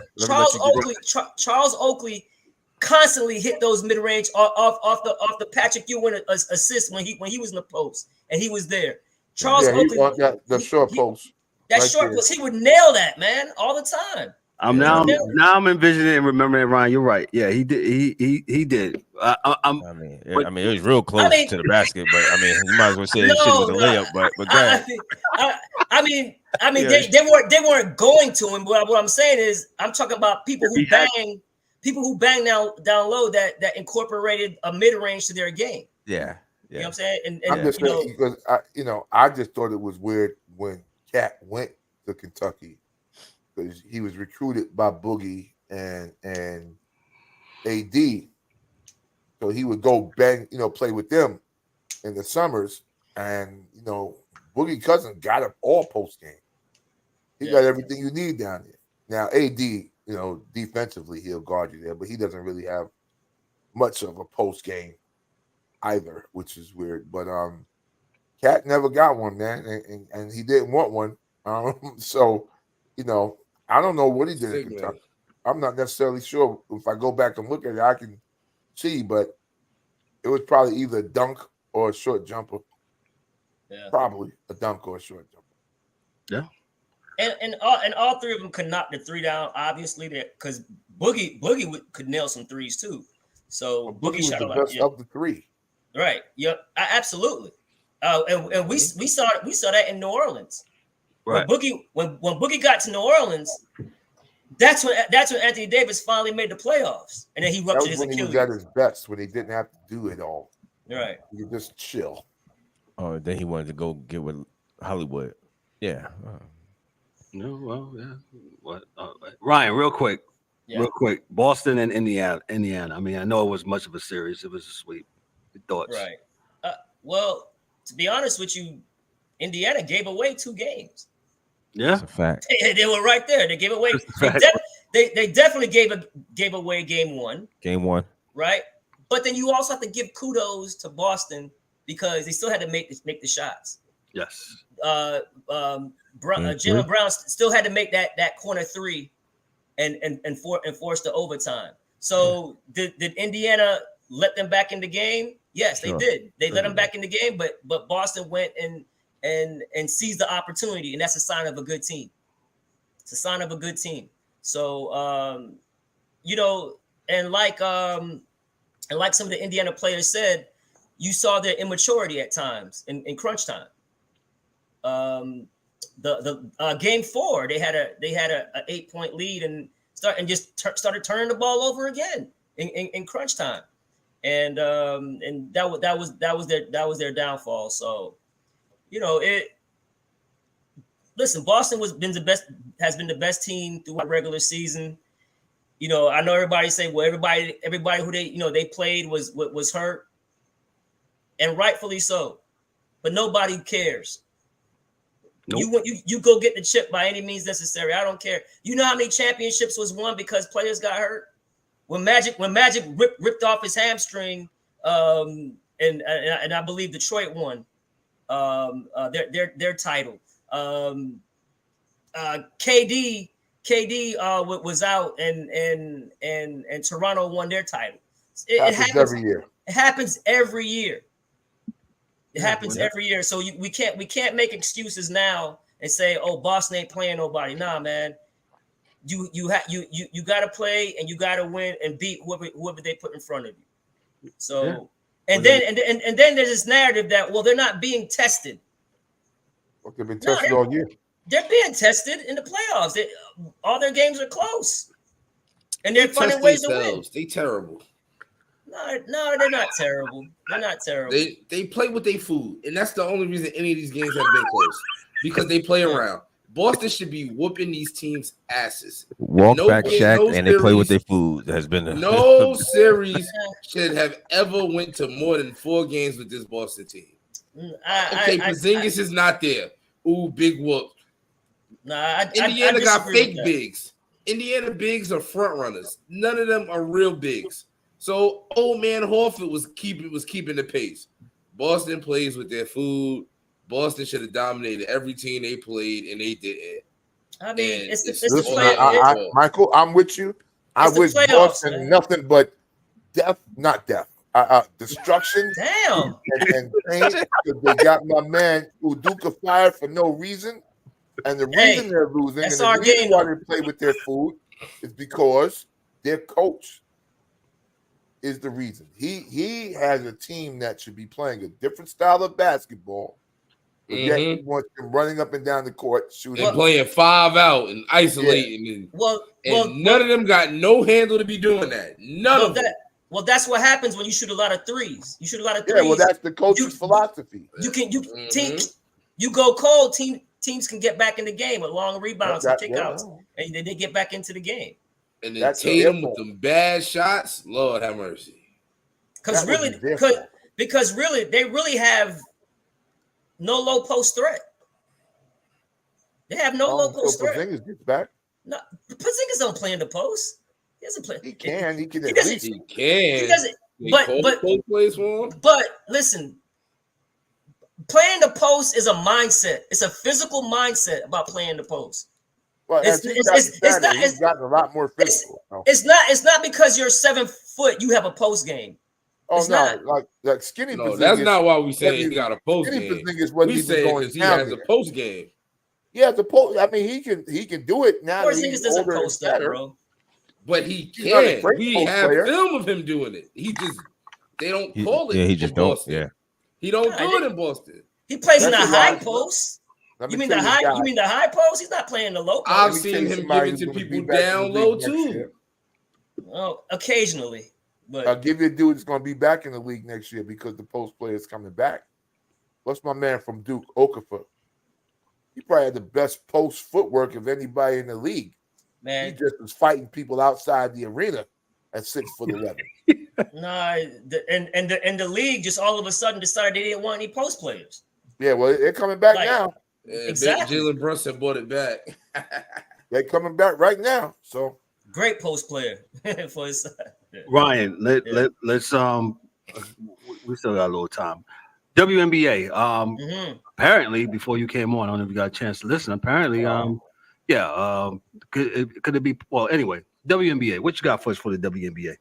Well, WNBA, they're gonna be starting their preseason tournament. In-season tournament soon. God, they got one too. They the one who started it, man. What do you mean they got one too? You see that? Oh God! You see that? It's clear. I didn't watch it. I was enjoying watching them. Now I'm about to stop watching again. I was watching them. Now I'm through. They've been doing it for 4 years. Shit! I admit I have not been watching. No wonder I ain't like that. No wonder. Nobody want to see no damn tournament. I don't see that shit. Yeah, no matter. Listen, keep playing. Listen, Ryan, man. Listen, relax. Ryan, listen, Ryan. And I just said this before you got on, and I was saying this to the credit of the female players in the league, the rookies doing what they do. Yeah. No more than 2.5 months ago, these women were in their Final Four. Mm-hmm. All right? We have them still learning each other and their teams. Right. We have no need to have these women playing in any kind of tournament. Guys, it's a part of regular season, just like that. But it's not. But it's not right. What do you mean? But listen to what I'm saying, Ryan. The young ladies are not acclimated to their teams yet. They're not. Guys, it's still the regular season. It don't matter. What do you mean? It's a regular season game. It's a regular season game. No matter when it is, they shouldn't be doing anything special right now until these girls are getting it. You know what I'm saying? Like, let them play with their teams. Let them figure out where they're going to be on this screen and this and that and the third, right? and then by the middle into the season, then have your little in-season tournament.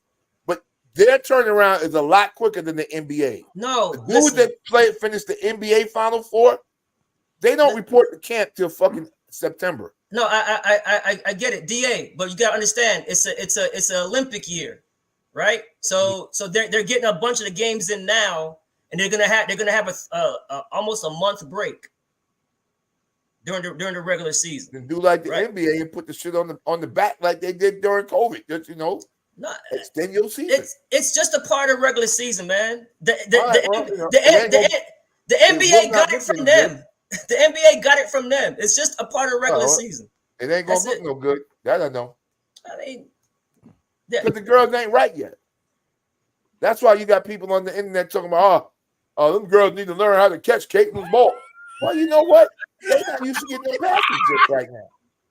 No, I mean, listen, shout out to all of those that have been loving and hating us this week. I love it. Listen.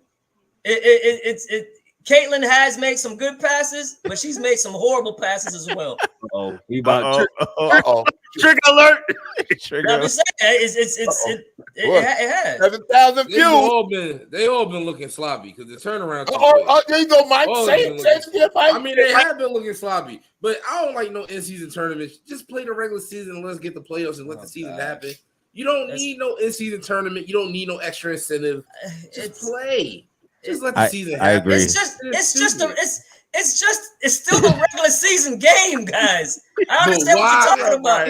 Hey, Ryan, anything different. Ryan, for what? Listen, for real talk, Ryan. When the WNBA sends you those 5 jackets, make sure you get one in the 4X. Because I know the WNBA going to say you want them fly leather jackets with all the teams on it. Them joints is hot. I don't care if it's a WNBA joint. Just get me a 4X. And I'll hold it down for you, son. 4X, right? Nah, no doubt. No, man, but WNBA, it's fantastic. It's hey, they're doing their thing. I don't know if you guys watched the game last night. You probably didn't. But the Aces and the Aces and the Lynx. Hey, don't count me out, bro. Go ahead, Doug. I was there. I paid attention to it for a hot second. I was there on the chair with my arm up. Yeah, with my arm up. So the Lynx have started the season off great. They probably should have beat Connecticut. They should have been undefeated. But it was Nafisa Collier versus Asia, and Asia's still salty about not getting the MVP last year. Yeah. She made a statement last night against Nafisa Collier, who I picked to win the MVP this year. I picked her to win the MVP. But Asia came out, man. She is balling. Right now we have one undefeated team so far, and that's Connecticut. The Connecticut Suns, who also had a MVP candidate in Alyssa Thomas. Yes. So she's like I don't know if you guys watch her, man. She's like a walking triple double. So she's awesome. Stewie's still doing her thing. And the game is just in a good place right now. So that's just the best nickname in sports, just so you know. Stewie. Yeah, man. Oh, I'm a Family Guy dude. Love the Family Guy. So Stewie's awesome, man. Just take Stewie. Brianna Stewart is a baller, bro. And game on Saturday, Fever plays the Sky. So we'll have Angel Reese versus Caitlin Clark, and Camila Cardoso makes her debut on Saturday as well. Game is Saturday. Okay. Yeah. And noon, game, Ryan. What time is that game? That game in noon. Okay. Yeah. So noon on Saturday. Yes. Chicago Sky versus the Indiana Fever. I'll be in my chair. Yeah. So we'll have Angel Reese and Camila Cardoso. What did he say? He said he'd be in his chair. He ain't got no chair watching. I know he's gonna be in his chair though. That TV, them girls gonna be inside the TV knocking. Hey man, stop snoring! Stop snoring! Right. Yeah, go ahead, Ryan. Yeah. So WNBA live and kicking. It's fantastic, man. The girls are hooping. And like you said too, man. Shout out to the rookies coming in, Cameron Brink is playing good ball. The number 2 overall pick for the Sparks. Rakia Jackson. She's doing good, man. She leads the WNBA in blocks. So she's playing well, man. They're all playing well. She's filling the stat sheet. Her jump shot ain't came in yet. She out there. I mean, she's hitting threes. She hitting some threes. Just shooting them shit. Toy dates. Yeah. She shooting bad too. All of them shooting bad. Caitlin Clark shooting bad. Brianna Stewart, man, I was watching them the other night. She couldn't hit a 3 to save her life. That was Mike in the comments. But Sabrina throwing some dots. Sabrina was throwing some dots the other night when I was watching them, boy. Yeah, and then the Phoenix Mercury, I think, who was it against? The Phoenix Mercury. They broke the record for worst shooting night. Shooting God! I think they were like one for. They were like one. They went one for like. Gee whiz. Lord 20 something. Yeah, they shot bad. Not so they out here shooting bad, boy. They is. Yeah, but not so fantastic. I've been playing women's fantasy basketball. I've been paying attention. I gotta be locked in. Women's fantasy basketball. Wow. I play. Mike, y'all might be the only 2 on FanDuel. Y'all might be the 2 fan. It might be singular fan duel. Listen, FanDuel. Nah, no lie. I clean up on FanDuel, man, with WNBA. Easy money. Easy money. I guess so. Washington Mystics is 0-7. Jesus Christ. Indiana Fever 1-8. Sparks are 2-4. Yeah, trigger alert. Hey, sucker born every day. All right, now look at the top of the standings. Yeah. I mean, the Connecticut Suns 6-0. Let's say the Vegas Aces. Listen, 4-1. I don't pay them no attention because I bet on the Athletics when I need an extra leg. Don't worry. Right, you know what I'm saying? Right against them Athletics. They gonna clear every time unless they play in Houston. Right. Oh, hey. Nah, they beat the hell out of Houston. I said, what the hell going on? Nah, everybody's beating the hell out of Houston right now. Pitching sucks, man. So but yeah, man. But shout outs to the ladies of the WNBA. Shout out to the ladies. Shout out to the ladies. Hopefully they're getting more eyes on the product. 14,000, Kev. What's that? Another 14K, brother. Yeah. 7K from Ryan and 7 from Mikey. So here we go. Listen, let me give him some more applause. He is Ryan D'Souza. He is our NBA insider and our WNBA also insider. Where's the crowd? There's the applause, man. There you go. Oh, hold on. Yeah. That was hack. Yeah, there you go. There you go. Nah, spirit of the show tonight, man. Go ahead, DW. You have something to say? I'm sorry. No, I'm just saying it looked like the Mavs are going to get the Minnesota up out of here tonight. So, you really want to say. Yeah, you right. What you want to say? Come on. No, it's come on, man. We got game to finish. 52-36. Yeah, this game is over. The Rangers just scored a goal a couple minutes ago. It's 1-0 in the second period with 14:30 left against Florida, the Panthers. Hey, very spirited show, man. Again, we rocked on for almost 2 hours, man. I love what we do. I love these guys, man. These guys every week, man. They come prepared, and this is just great, man. I love doing this, and we're gonna keep on bringing you great sports content. We said it early without. I don't know if you two. I don't know if Ryan and Mike was able to hear our new segment that we had. What is it, DA? We address all drama. Yeah. Wow. Yeah. So we talked about we had this week we had some upticks in of people chiming in, and D-Dub's favorite saying is what?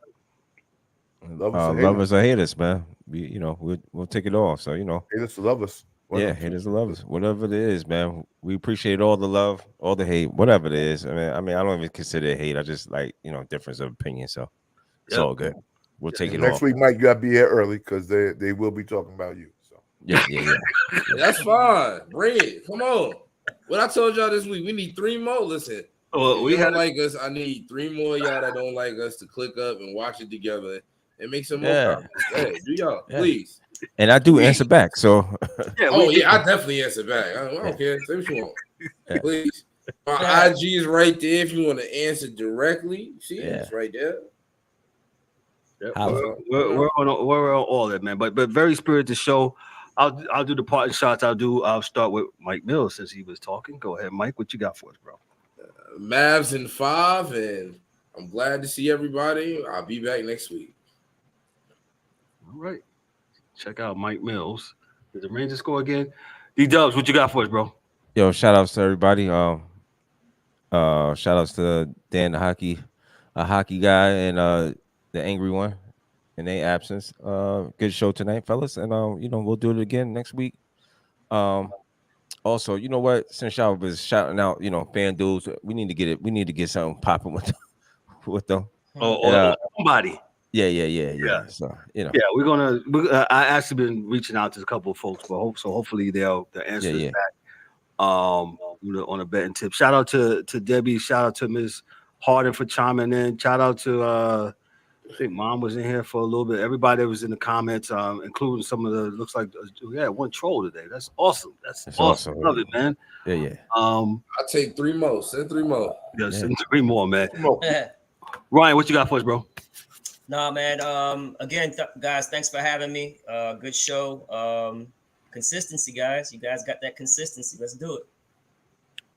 Shout out to consistency. Thank you, Ryan. Appreciate you, bro. DA, what you got for us, man? My feet hurt. Well damn, bro. Shout out to Epsom salt. Yeah. You got gout? Yo.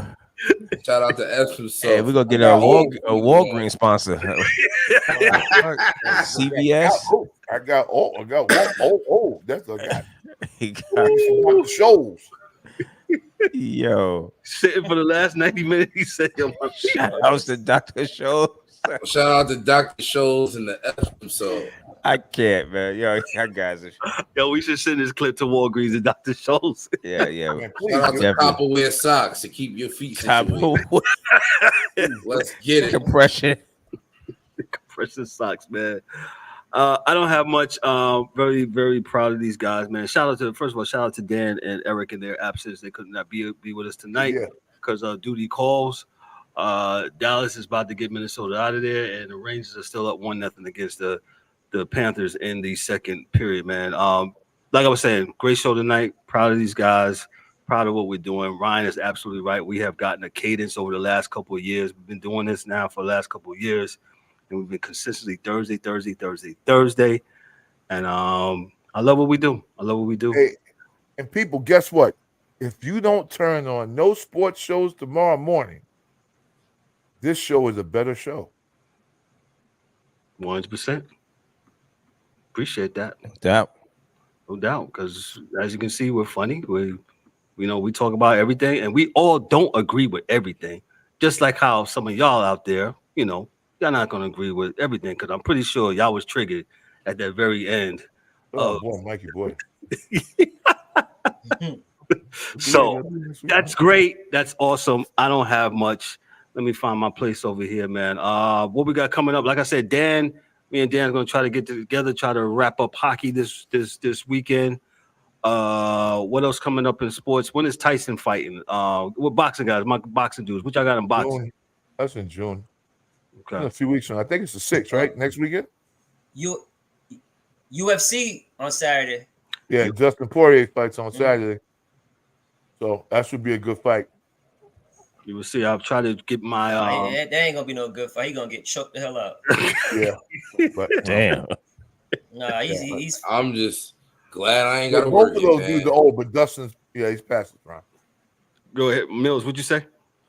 Nothing. I'm just glad I don't got to work it, man. Glad to be away from it. Yeah, that's right. Yeah, that's right. You're in that industry where the folks. Yeah. We don't want to talk about it. Yeah. But listen, I ain't got much, man. Like I said, a great show. Thank you for all those that listened, that chimed in, those in the sound of my voice on the podcasting side. Thank you so much. Make sure you check us out every Thursday. Making sure you check us out on the YouTube. Hey, we'll be sending out the little clips. Hey, share this show with somebody. You like sports, you want to have a good conversation with sports. Hey, the way it's going, me and DA talked about it the other day. We're probably gonna have to bring back, have people call in. That would be very interesting. Maybe they'll call in live from Pakistan. Shout out to Pakistan. We're number one in Pakistan. That's right. Takistan, not Pakistan, Takistan with a T. And Takistan, let's get Where it. is that? Somewhere. Nah, Over there. over there. Hold on, before Somewhere this, we number one at. Let's get some callers from Takistan. That's right. Hey, somebody pull the map up, man. We said we the sports chasers, not geography chasers, and we have no idea where. I don't. I just know we number one out there. That means I'm good out there. They love me. Yeah. on behalf of myself, I'm Kevin L. Warren. For Ryan D'Souza, our NBA insider. For Daryl D. Dubs Warren. For Frozen Mills. For the DA. Also for James Eric, the angry one, in his absence. And also for Dan K, our hockey dude, man. Yo, this is the Sports Chasers podcast. Y'all be good, be blessed. Have a great weekend, man. And yo, we'll do it again next week. Peace. That's a wrap for today's episode of the Sports Chasers podcast. Don't forget to subscribe on YouTube and your favorite podcast platforms, and connect with us on all social media channels for exclusive content and updates. We'd also love for you to join the conversation, share your thoughts, and become part of the Sports Chasers community. And remember to tune in next time for some more real sports talk. Until then, stay frosty.